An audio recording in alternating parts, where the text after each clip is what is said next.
Il nous faut absolument filtrer avec soin ce que nous admettons dans notre conscient et dans notre inconscient. C'est exactement ce que la Chine a fait pour elle-même et pour ses populations.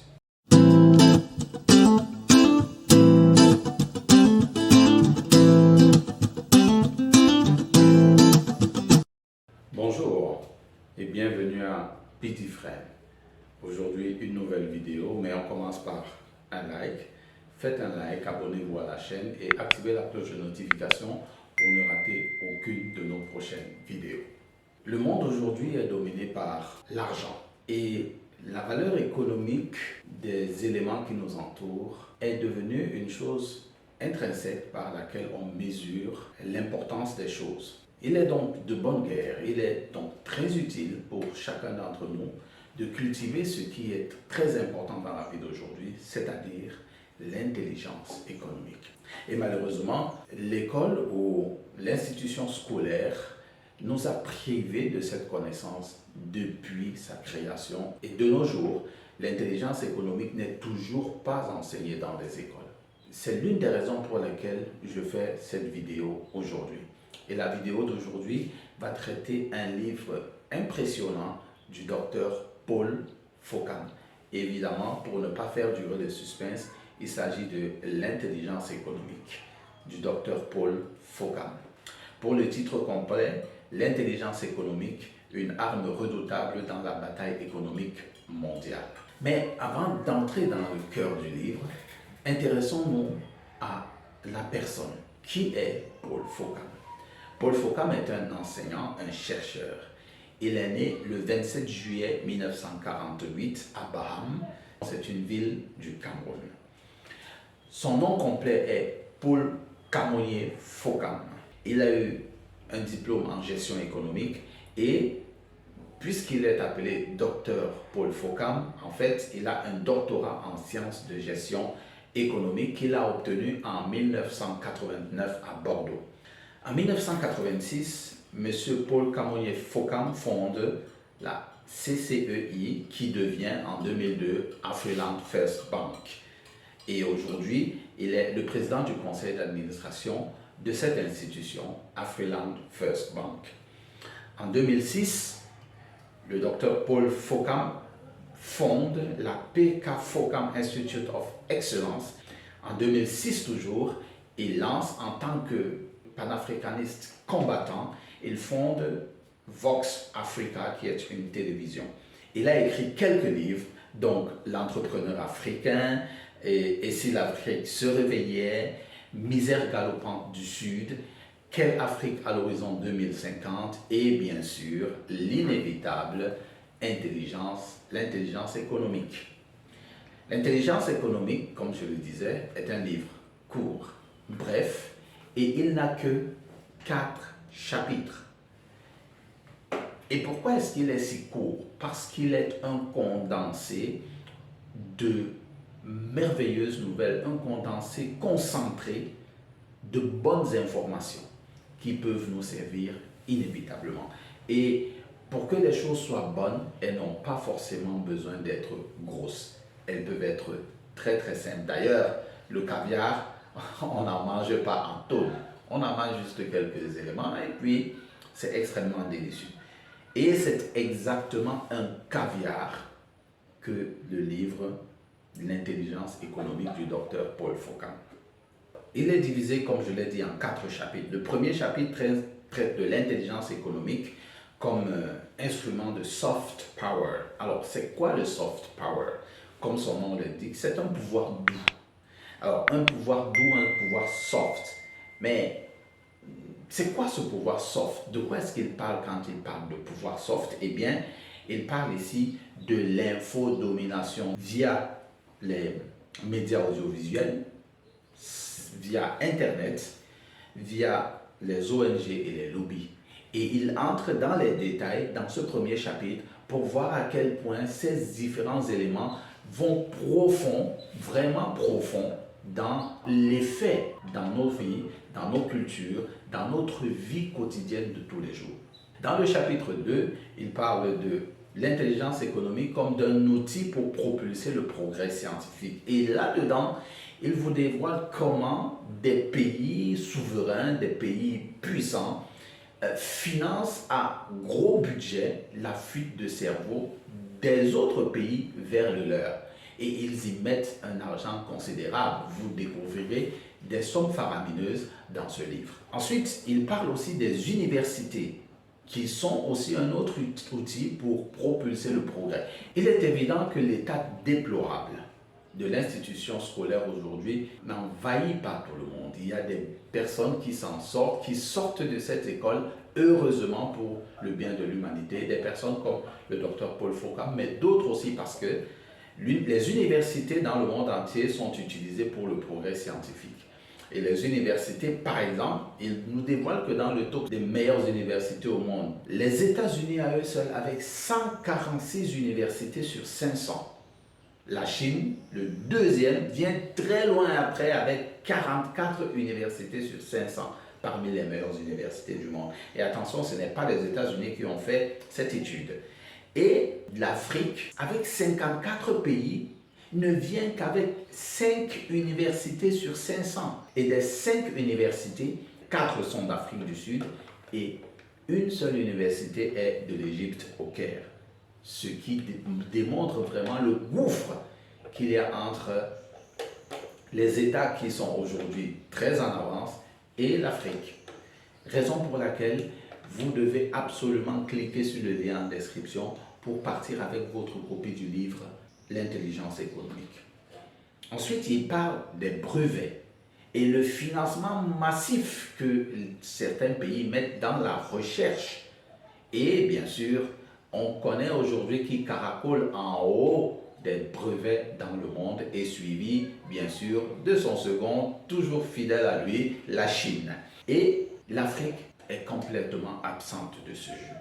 Dans le chapitre 3, il dévoile ici que l'intelligence économique peut être utilisée comme une arme de progrès économique et il montre que l'information stratégique que certains pays utilisent, ils utilisent cette information pour favoriser les entreprises de leur pays. Une autre méthode d'infiltration des autres pays, c'est l'utilisation des cabinets d'audit et conseil. Et aujourd'hui, on peut connaître quelques-uns dans notre pays, ici au Cameroun.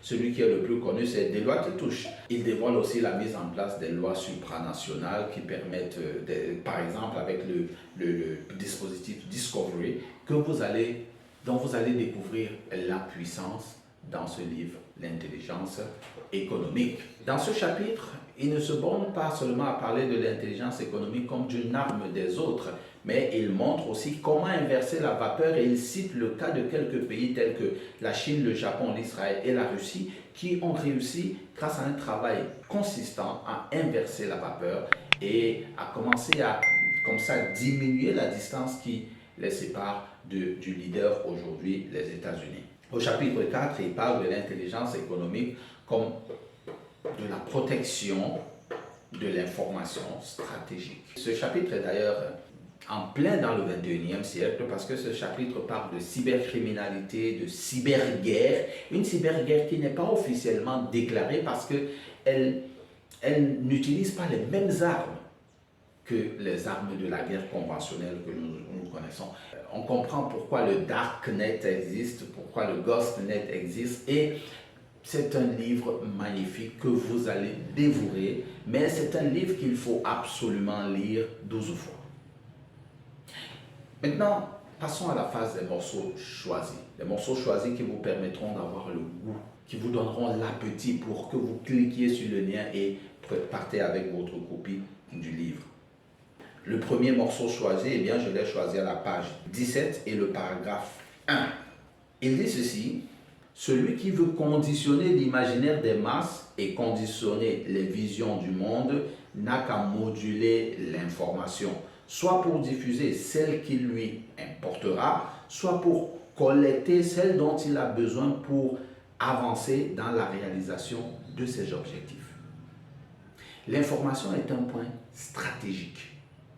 Et l'information doit être contrôlée, ou bien que l'information, nous devons l'utiliser pour favoriser nos intérêts.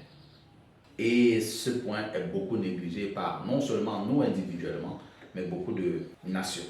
Le deuxième morceau choisi, je l'ai choisi à la page 76 et 77, le paragraphe 3.